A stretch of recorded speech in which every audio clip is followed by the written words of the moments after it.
And welcome everybody. I'd also like to welcome those viewers at home who are watching the meeting via the live stream.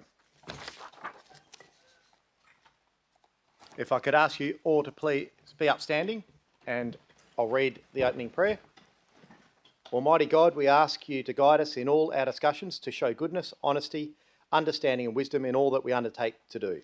May we respect each other's views at all times, and we ask all of this in your name. Amen. Councillor Dudak, could you please read the acknowledgement of country? On behalf of councillors, we would like to acknowledge the traditional custodians of this land, the Whadjuk people of the Noongar Nation on which this meeting is taking place. Show our respect for elders past, present and emerging. Thank you. You can take your seats. Thanks, everyone. Without prior approval, any recording of the meeting is prohibited. No action should be taken on any resolution of council prior to written advice from the city being received. Item 1, the official opening. Ladies and gentlemen, I declare the council meeting on the 9th of September 2025 open at 6:30 p.m. Apologies this evening. I do have one from Councillor Lisa Thornton and Councillor or Deputy Migdale. Item 3, approve leave of absence. I have nil. 4, disclosure of interest. From the CEO Performance Review Committee on the 1st of September, those disclosures are behind me. There were no disclosures from the Planning and Development Committee held on the 2nd of September. Councillors, are there any declarations that you've missed? No indication at this stage, just keep an eye on it. Mr. Salence, do you have any declarations? No, Mr. Mayor. Thanks. Item 5, petitions. Mr. CEO, I believe you have an unverified petition to table. Thanks, Mr. Mayor. The City has received a petition in opposition to the proposed coastal boardwalk with 1,695 unverified signatures. The petition reads as follows. We, the undersigned, call on the City of Stirling not to build a boardwalk through the unique South Treig Beach Class A Reserve number 46248, which is designated Bush Forever site. We ask the Council to widen the current path or construct a separate pathway close to the current pathway, which is a cost-effective solution that is more environmentally friendly and takes advantage of the existing street lighting for added security for pedestrians and cyclists. Thank you, Mr. CEO. I will move on to sorry. Put a line through it before I did it. Can I have a mover and a second to accept the petition? Thanks. Move Councillor Olo, second Councillor Reid. Just a show of hands, councillors. That's unanimous. Item 6, responses to previous questions from members of the public taken on notice. I have nil. We'll go straight on to public question time. And I'll ask Mr. Frank Alvaro if you'd like to come forward and get us started. And you come forward to the lectern, and on the bottom right corner you'll see a silver button. If you can press that for me, that's it. Yep, and you can leave that on now. Check 1, 2. Yep. Okay. And Good evening. And if you just start with your name and suburb and then your first question, sir. Frank Alvaro, Balcatta. Good evening, Mayor. Good evening, directors and councillors. I'll disclose my interest. I love West Perth. And as you probably well know, the WA football is situated in Chewett Hill at the old ground for the high school, for Chewett Hill High School. But they've been there 7 years, and they moved from Subiaco Oval. When they were at Subiaco Oval, they had memorabilia. It was displayed. It was on show. It was fantastic. Now it's stored in containers or in storage. It's not seen, the memorabilia. And I just thought it was an opportunity that the city may want to find a space or create a museum to display these fantastic things like Polly Farmer's jacket, you know, the All-Australian jacket, things like that. Could that be an opportunity? Because history is so important. Kids need to know where they're going. Sure. And if they can't see where they've been... Sure, I'll get your response from Mr. Cameron, please. Thank you, Mr. Alvaro, for your question. The city has a strong working relationship with WA Football, and through discussions with them, it can be confirmed that while memorabilia is currently in storage, they are working on a display solution either at Optus Stadium or as part of their new permanent home when they depart Chewett Hill. Okay. So Thank you very much. And we're happy to follow up with them. Yeah, that's fine. I mean, I think Optus Stadium is an all. Thanks, Mr. Alvaro. We just need Sorry, questions. sorry. We- No more discussion. We can take the discussion about it offline. All-purpose Have you got any stadium. other questions? Yes, yeah, just on a different matter. This, like you say, the stream's on YouTube and then it's on playback and you can listen to it. But if you know YouTube, the screen stays on and it just drains the phone, or if you're on a plane, you want to listen to it with headphones, it's not really that practical. I was just thinking maybe you want to upload it to, say, Spotify or SoundCloud or an audio-only type of app, and you can have the meetings all filed into there, and that's just a little bit more practical for, if you want to just chime in on your headphones. Sure. Yeah. Yes, podcast. Yeah, Yeah. no, we appreciate that as a question. Certainly when it was first looked at under the new legislation, the city was one of the first uptakers of ensuring that the live stream is available as well as the recordings. YouTube was seen as the most practical method, but we're happy to take your And recommendation on I board. appreciate it, because on television tonight, what is there? Like Cops or, Better Homes and Gardens. So It'd have to be pretty bad to tune into a council meeting. My still. Kitchen Rules. It's reality. And have you got a third This question, is sir? reality. Sorry, I'll move on. Okay, so with the live stream, there's two screens and they're pretty much duplicate. So one's from the left, one's from the right. You pretty much see the whole gallery here in both. When sorry to be indulged, but when the speaker talks, you can't really see the speaker. So could the camera sort of zoom in and, that way they can see how many fingers I'm holding up, or 2 or 3, you know what I mean? It's just an idea, but... Yeah. No, and I appreciate that comment too. That was certainly explored when the live stream was first put up. Some councils struggled to work out whether they should probably just have just a council meeting or the members of the public. Yep. It was certainly appreciated through consultation and feedback that many members of the community didn't necessarily feel comfortable about having very close-ups of themselves. So Yeah, it a was bit shy. Yeah, so that's why that method was chosen. Yeah. Yeah, all good. Thanks for that. Thank you Have a for- good night. Thank you for your questions.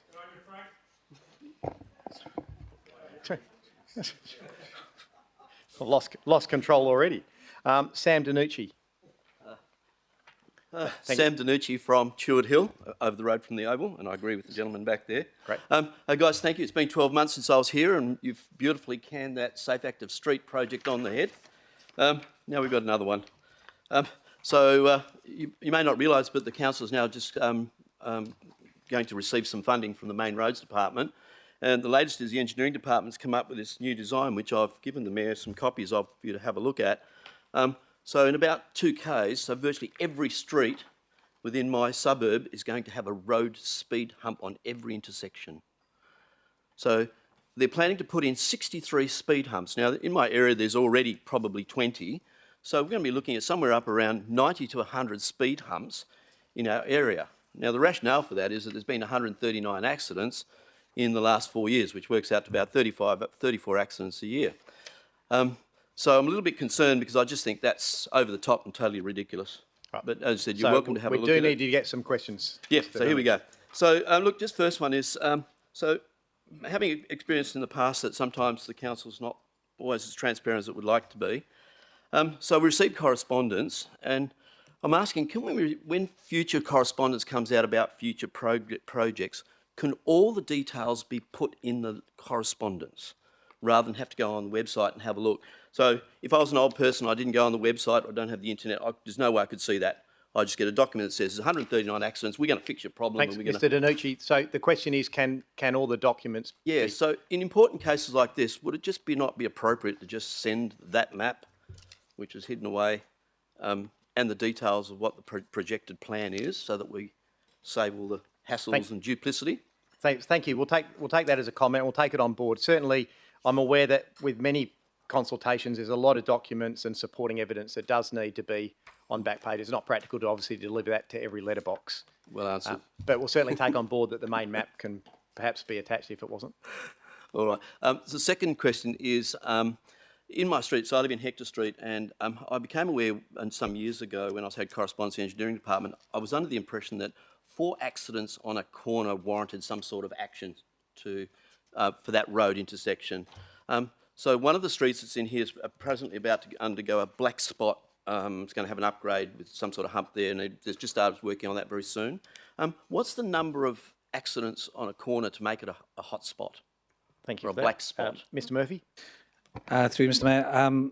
The first thing to say is the project that is being talked about tonight is not a black spot project.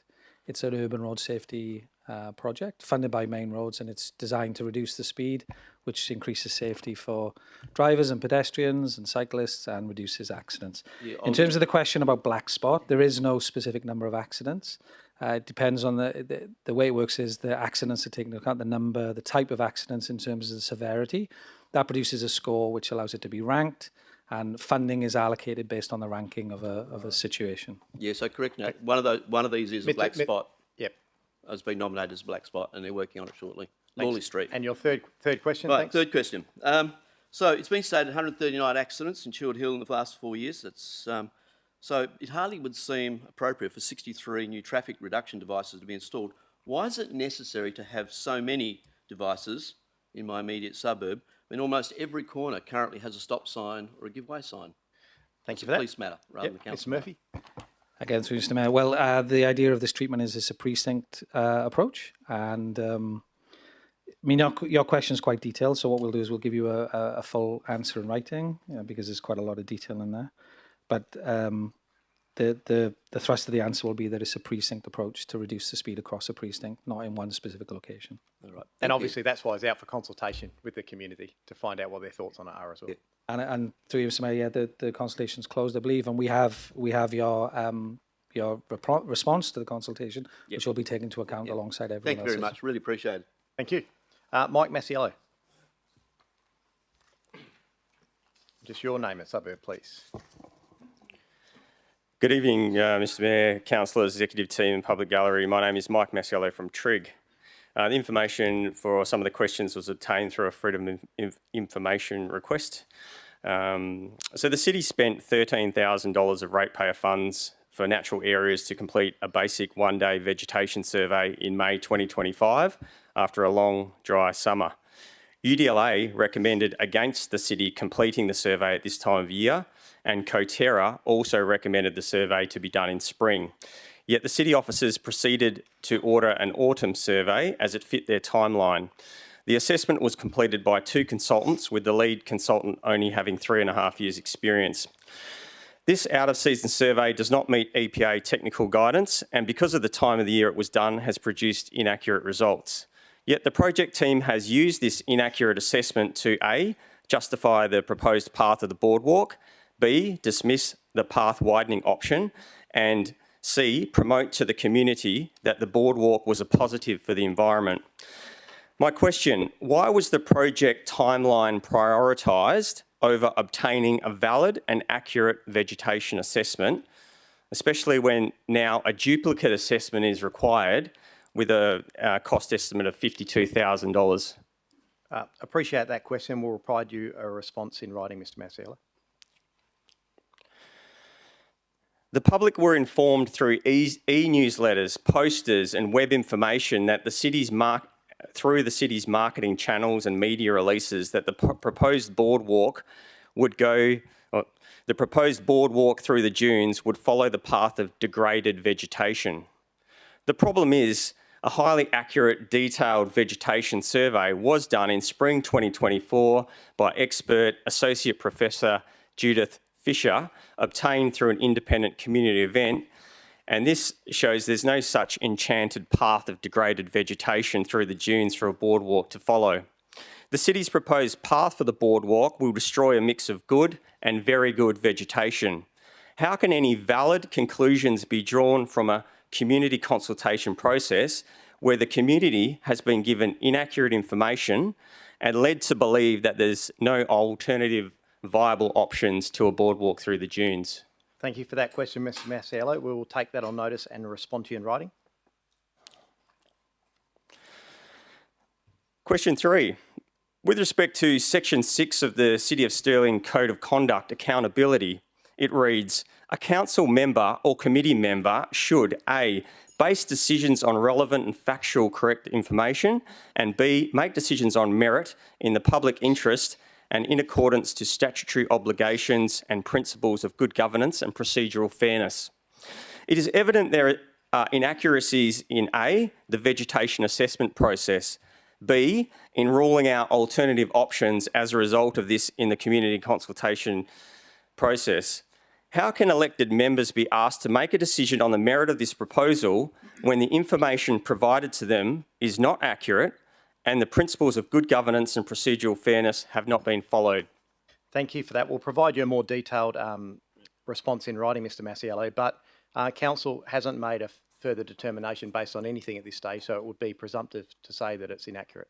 Well, they will be having to make information on the data that's been proposed, so that yeah, was no, my point. understand. And I just wanted to ask you, is there any reason why Ms Wollstonecroft is sitting on this side in the public gallery? Is she not? Is there a shortage of chairs or something Yeah, there? effectively, it's not your business where staff sit, Mr Masiello. No problems. Thank you. There's no item on the agenda tonight relating to this item. That's why it would not be expected that staff officers are here to present on it. Roland Hadley.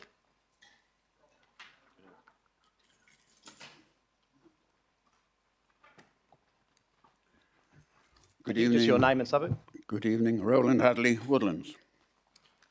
From account staff and minutes, ratepayers have established that this council has spent $3,537,000 on consultancy fees in recent years, an average over $700,000 annually.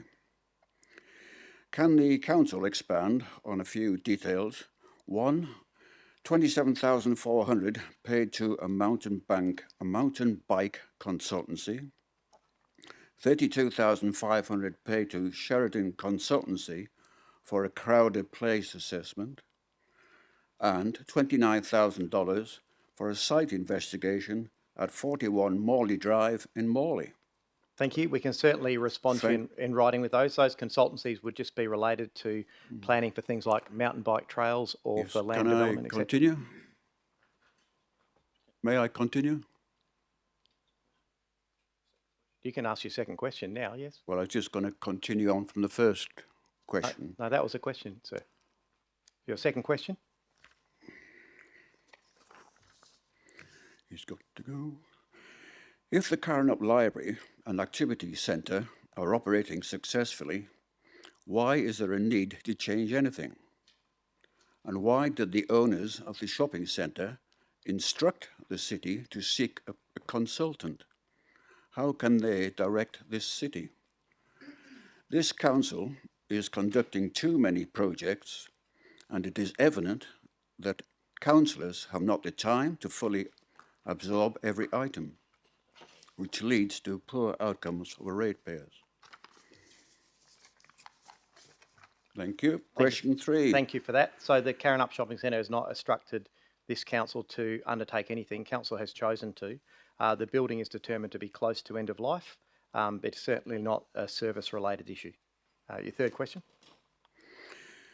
Ratepayers are keen to see if councillors who declared in their election profiles over the years such statements as will carefully monitor council expenditure of public monies. Other one, seek preservation of open spaces. And more recently, and more worrying, support for a boardwalk, which should be a breach of the Local Government Act, particularly when making commitments prior to this council making any decision by both sitting councillors and possibly new candidates. Thank you. Thank you for that. And obviously, any matters relating to election can be dealt with through the election process. It certainly would be entirely feasible that a council would say they support a project that's currently being supported by the council. I do rule to expend public question time. We have 3 more people, so we will ask Margaret Bond if you'd like to come forward.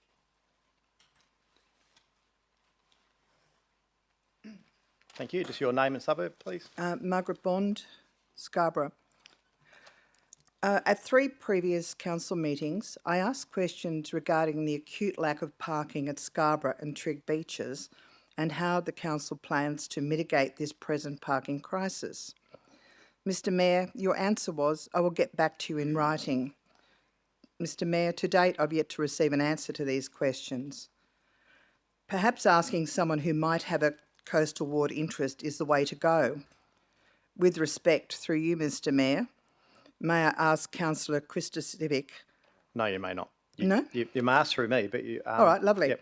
All right. How is Stirling Council planning to solve this ongoing and worsening parking problem at Scarborough and Trigg beaches? Thank you, and we will give you a detailed response in writing. I'm unaware that you haven't received a response. Mr. Solentz, can you provide any commentary? I thank you. I look forward to that. Look, regarding the proposed boardwalk, before commencing any civil engineering, construction of infrastructure or environmental evaluation project, it is crucial to have extensive knowledge of underground conditions. A geotechnical report will include ground model, impact assessment, geotechnical hazards and recommendations for construction of foundations and design.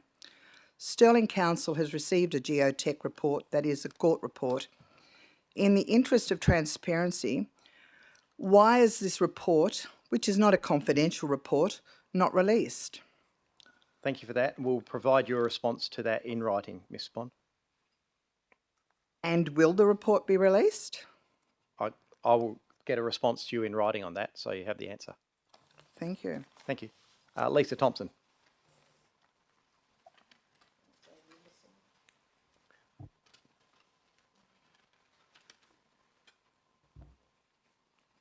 Good evening, Mr Mayor, councillors, council staff and the gallery.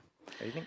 Mr Mayor, is it appropriate for a councillor to openly encourage ratepayers and solicit their support for a program or project during a specific community consultation period when the outcome is still to be decided by full council?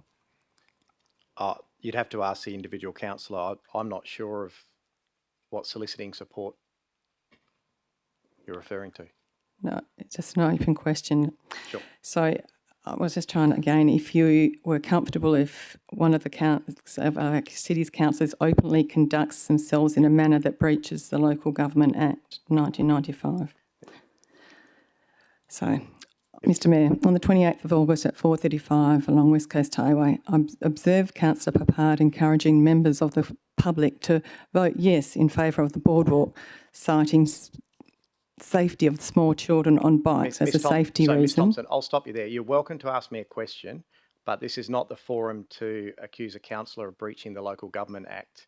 There's other forums for that. There's serious allegations you're about to make in public, and I think if you'd like to make those, there's appropriate forums for it, but I'm happy to ask generalised questions. Fine, thank you.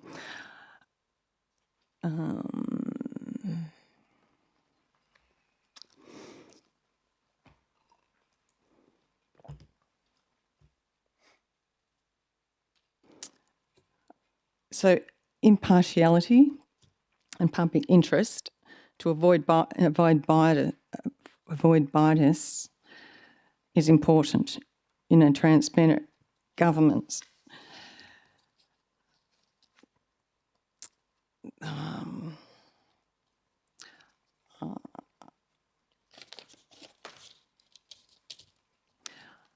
Basically, we've got a submission period that uses inaccurate data conducted without necessary reports, and I obviously won't say anything, but undermine public confidence in everything we've got here. And what are we going to do to fix this? Thank you. So if, as a general question from the gist of what you originally said, it's normal and appropriate actions for councillors to be involved in consultation processes. They quite often out with staff to gauge community interest. That's as a general answer. The other stuff, I think you probably need to take offline and put in writing. Okay, I have done. Yep. But during a specific community consultation period, is it normal for Yes. councillors to go and ask or influence? We need to take. I think we need to take this all offline. But Cheers, thank you. yeah, thank you, Kieran Kelly.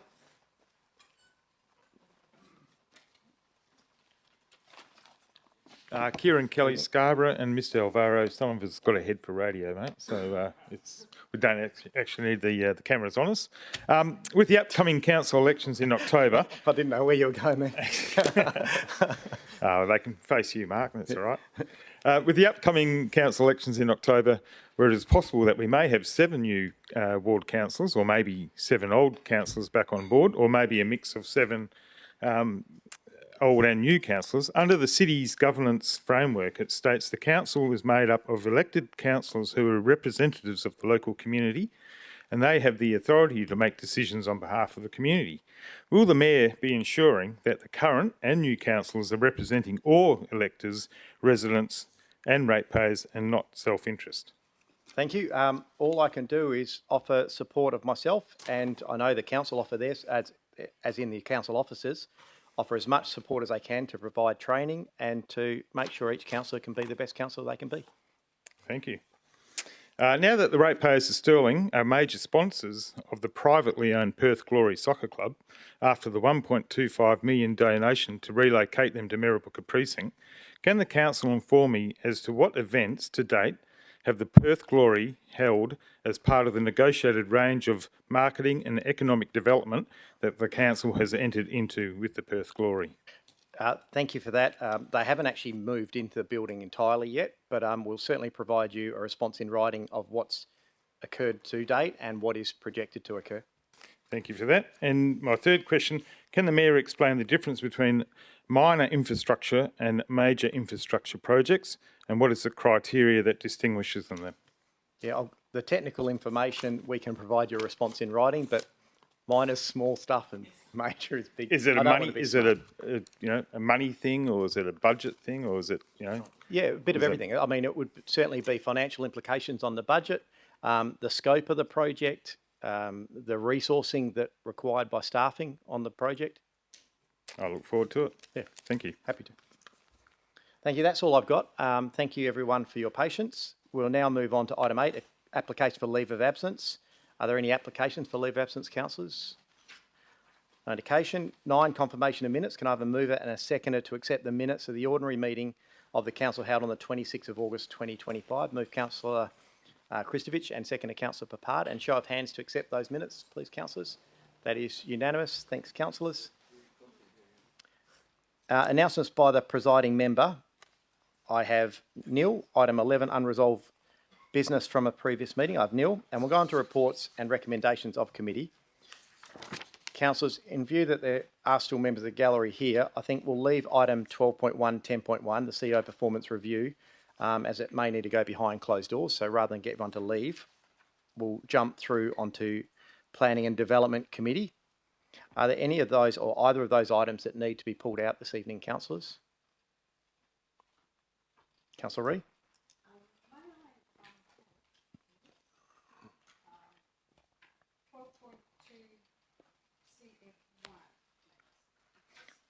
Thank you. So let's just go through them in order then. We'll go to 12.2 DS1. Councillor Proud, do you want to move that recommendation? I move the recommendation as per the committee recommendation. Thank you. Seconded, Councillor Kristovich. And is there anyone opposed to that? This is on 12.2 DS1. You didn't ask for that to be pulled out, councillor? Sorry, just getting a clarification. Yeah, so councillor, this is DS1 though. This is not the one you asked to be pulled out. Yep. So let's put that to the vote. There's no one opposed.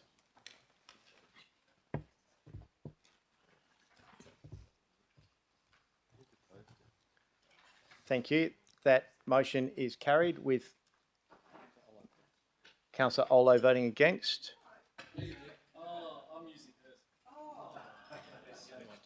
Sorry, let's scrap the vote, please, and we'll. There's confusion there.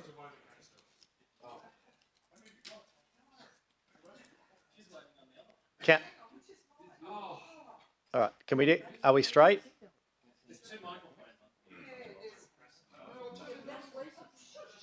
Councillors, please, you're not helping.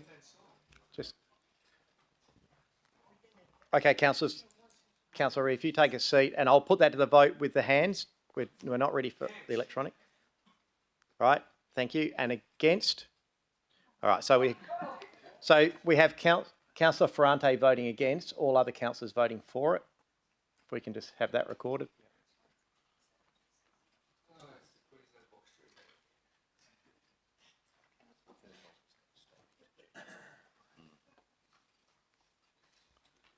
Thank you. We'll go on to 12.2 CF1 now, the draft submission on planning. Councillor Proud as chair. I move the committee recommendation to council. Thank you. Is there a seconder for that motion? Deputy Mayor Migdale. Councillor Ree, are you opposed or do you have a question? Your question? Yep, your question. I'll just go to it. My question is, and thank you very much for the report. I actually think it's very well written, and it also highlights the fact that the ones that we're against is something that the community have said so many times, and let's hope the state government listens. So thank you very much for that. On page 108, my question is, with the revocation of the local development plan, I'm a bit confused. It says a local government must not revoke approval of a local development plan, the existing plan, unless, right? Isn't this against the Local Government Act and our standing orders, which actually says one, we can? So is this actually saying this is overriding our powers in our meeting procedure guidelines, or is it overriding the Local Government Act? Or is it tying it all together to say that we have no power to actually say no to anything? It's just reading the letter of the law. Sure. Mr. Silence? Through you, Mr. Mayor, there are two separate pieces of legislation in terms of the Local Government Act, and this is obviously in terms of the Planning and Development Act. This is just a submission through to the State Government and the WA Planning Commission. So once the submission is determined and the changes are made, then I'll be able to advise a little bit more with more accuracy accordingly. So my apologies through you, Mr. Mayor. If I'm signing off on this, and this is our submission, I want to know right now, are we for or against this? Because I think it's really important. The local community, local councils, our power is getting eroded every day more and more. But if this is saying this is revoking it, where are we going with this? Mr. Heinigen? Through you, Mayor. So at the moment, the legislation doesn't allow councils to revoke an LDP. It only, in certain circumstances, the council can revoke those, if, for instance, if there's a non-conforming use. What's being proposed by the current changes is that it actually allows councils to actually revoke LDP, so it actually will make it possible for council to revoke it if we require a new LDP, or if we consider that an existing LDP is no longer required. Then it actually, what is being proposed by the state government is to allow councils to make that decision. So it gives us more power, Councillor. But wait a minute. Sorry. It's not up for debate with an officer. No. I'm saying to you, Mr. Mayor, it says must not revoke the approval unless these things. But that then it goes against the DAPS. Because if we sit there and revoke an approval and that the DAPS have already said we're approving, we can't. Because the DAPS are saying we're whole and mighty, we're down the end of the chain. This is virtually saying we can. So I just think I think they're different things though. One is we're not rescinding a decision. This is talking about revoking. There is difference because it's not about a decision that say a JDAP makes and we rescind it. This is about an LDP that's in place is getting revoked so that something else can happen. If I understand it right, Mr. Heinigen. I think I've got it. Through you, Mayor, just maybe to illustrate through an example, if an LDP is usually for an area to guide the development of a specific site or a specific area. So once that area, say, has been developed already in accordance with the LDP, then the LDP is no longer required because it's been developed in accordance with the LDP. So in circumstances like that, the council can revoke that LDP because it serves no purpose anymore after the development of the site. I can understand that. What happens with example? I love your example. What's about the Karrinyup Shopping Centre? It didn't have a structure plan, doesn't have an LDP. We can sit there and say it does, it's going to, so we can actually revoke that approval that was done originally. But then the DAPS are approving parts of that structure plan, which doesn't exist, but part of going to the LDP. Right. So I'm just cautious about the way this, maybe it's my interpretation of the way it's written, because I've written legislation myself, and it's just that you've got the DAPS on one hand and you've got this on the other hand, and I think we're getting squashed. Thank you. And Mr. Heinigen promises to consult you next time it's drafting legislation. Yes. Thank you. So with that, there's no one opposed, so I will put that item to the vote.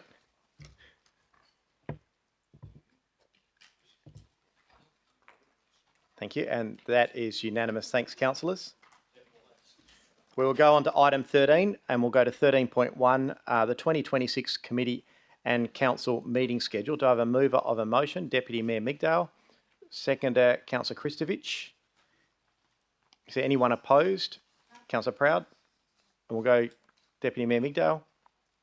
It's just a very minor question. If it's just a question, I don't think this item requires talking to. Thanks. Let's go to the question, Councillor Proud. Just for the item, what page is it on? 132. Thank you. I need to get to the end of it. So for December, December council meeting the December, at 6:30. yep, thank you. 6:30, I propose for that one that it comes in at earlier, say 4 or 4:30, depending on our working councillors at the time, and with dinner proceeding afterwards. I'm happy to second. So let me check the appropriate. So the question is, and I think what happened a few years ago, we ended up putting it back. Previously, it was earlier, say at 5 or 5:30, so that the last council meeting of the year could happen, and then dinner would happen afterwards. We could perhaps trial it this year just to see how it goes. Well, we can because we're a council, Mr. Silence. So, yeah, yes, but let's sort this one out first. No. Yeah. So first of all, let's deal with this one first. So I'll check with the mover and seconder. Are you happy to change the time? Can I just check on the time? 4:30. It may be better to make it because you're still making it so members of the public can get here for questions, possibly. So maybe 5 or 5:30. 5:30. That way it brings it forward an hour and achieves the same thing. I'll just check if the Deputy Mayor, are you happy to accept 5:30 for that one, just to change that? Yep. And Councillor Kristovich, you're happy for 5:30? There you go. So we'll just put that accepted by the mover and seconder. Are there any other questions? Councillor Ree? Yeah, I noticed that on page 133, it actually made a comment that they would consider school holidays, which is interesting. With the school holidays, how we've done it, with the May school holidays, it's totally, the break is totally in the school holidays. With June, it's totally in the school holidays. And with July, it's only 1 week. We did discuss this when we didn't have as many holidays previously, but when it came down to school, that we would have 1 week in the school holidays and 1 week out. Yes. Because it costs a lot more money to travel. I don't know why it said on page 133 they considered the school holidays when then there's only one consideration. Why aren't we having 1 week in and 1 week out like we did before? We are. They're not designed to be the council breaks like the traditional July or December council breaks. Those other ones are determined because of the meeting cycles that revolve around the Easter holiday. So the problem with that is you already have the Anzac Day holidays and the Easter holidays. So to then, and which quite often conflict with the Tuesday council meeting because Easter Monday or whatever. So someone might be away. So it would be counterproductive then to make the holiday or the break the weeks after. The week is actually caused by that rather than actually, if you understand, am I making myself clear? So it's not a break, it's not starting as giving councils a break. It started because there is actually events happening. The Easter and the Anzac Day events are causing that break. That's why they're there. Well, my comment yes, I can understand what you said, but my comment would be that why isn't it the week before? So if you're taking your comment, you've got Easter in the middle. Instead of going the Easter week and then the following week going forward, why not go backwards when you've still got Easter covered, but you've got 1 week in the school holidays and 1 week out. And I think that worked a lot better years ago than what it is now, where nearly all of the breaks are in the school holidays, which is more expensive. Sure, and it's not designed to be about councillors going on trips. These holidays were never there. These are just an extended break during those times. But obviously, they're balancing when governance team look at this calendar. They're balancing the cycles in between, and if you start to condense them too much, you effectively go back with only one meeting cycle between the break. And so it's trying to ensure there's that balance between having the few meeting cycles and an appropriate break to give to council and officers a rest. There's no real answer for it other than it's just to balance all those different criteria. That's why we actually have so many breaks now, which we didn't have a lot of the breaks. And then all of a sudden we get, lots of people asking public questions. We get great big agendas. Is there any reason why we have so many breaks now, which we didn't have before? No, I think it's a reality that the meetings aren't too long and the question time isn't too long. So it's seen as trying to balance. This council does more meetings than any other council in the state. If you're already meeting just about every Tuesday night with these. It's certainly recognised at those times around Easter, many people still have commitments. You have other work and other commitments that you balance your lives around. It's also balancing the fact there is a load that we don't see, an extreme load, I believe, on governance teams having to. So things like even when we finish a meeting cycle, they've got to prepare all the agendas, or they've got to be there the week before. So even though we think we've got to roll up, the agendas, everything are prepared well in advance, well over a week in advance, with significant amount of time to prepare those. And so it's to allow all of that to happen in a seamless way. Yeah. And I do think officers actually appreciate when councillors go on holiday for a week. They can actually get stuff done. So there's no intent with it. It's just to try to balance all of those priorities. And personally, I actually think it's worked. What I do see is you guys as a council are under extreme pressure a lot of the time from community. And by having those small breaks where you just have that week off, I see a definite drop in, like everyone's, okay, take a breath and get back onto it. I think it works. But it's up to council, obviously. You're endorsing this. If no one's opposed, we've had some questions. I will put that item with that amended meeting.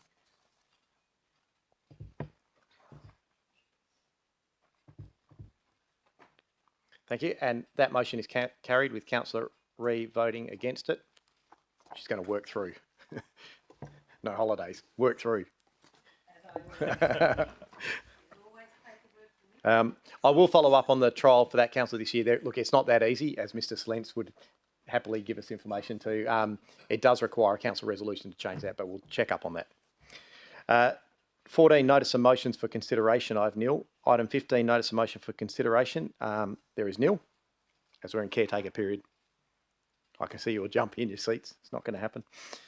16, questions on by which members have been given. 16.1, there is those questions on notice from Councillor Proud regarding the cost of printed agendas. They're there for your reading.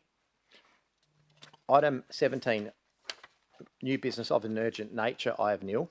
We will go to matters behind closed doors now, and I will ask councillors if I can move and second to go behind closed doors.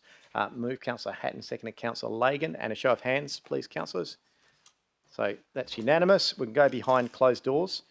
For those viewers at home watching.